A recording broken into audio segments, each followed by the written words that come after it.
నటిసింహ నందమూరి బాలకృష్ణ నటవారసుడు మోక్షజ్ఞని వెండితెరపై చూసుకోవాలని అభిమానులందరూ ఎదురుచూస్తున్నారు. మహానటుడు ఎన్టీఆర్ మనవడిగా నిరూపించుకోవాలని మోక్షజ్ఞ కూడా తప్పిస్తున్నాడు. అందుకే విదేశాల్లోని ప్రముఖ యాక్టింగ్ స్కూల్లో నటనలో శిక్షణ పొందుతున్నాడు.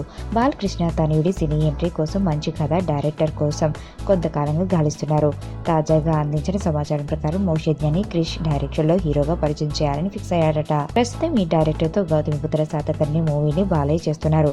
క్రిష్ టేకింగ్ కి నరసింహ ఫిదా అయ్యారని, అందుకే కొడుకుని ఇంట్రడ్యూస్ చేసే బాధ్యత అతనిపై పెట్టారని ఫిలిం నగర్ వాసులు చెబుతున్నారు. మోక్షజ్ఞ మొదటి సినిమా తన బ్యానర్లోనే చేయాలని వారాహి చలనచిత్ర బ్యానర్ అధినేత సాయి కుర్రపాటి పట్టుబట్టి కూర్చున్నారు. తమ సినిమా కోసం రాని వచ్చాడయ్యా ఆ రామయ్య అనే టైటిల్ని కూడా రిజిస్టర్ చేయించారు. నిర్మాత విషయంలో మాత్రం మార్పు లేదని తెలిసింది. కథా చర్చల స్థాయిలో ఉన్న ఈ మూవీ వచ్చే ఏడాది చివరిలో సెట్స్ మీదకు వెళ్లనున్నట్లు టాక్ వినిపిస్తుంది.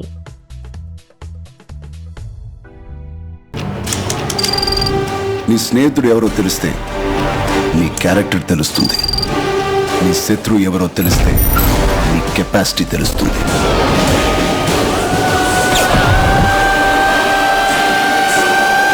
నా శత్రువుని సెలెక్ట్ చేసుకున్నాను.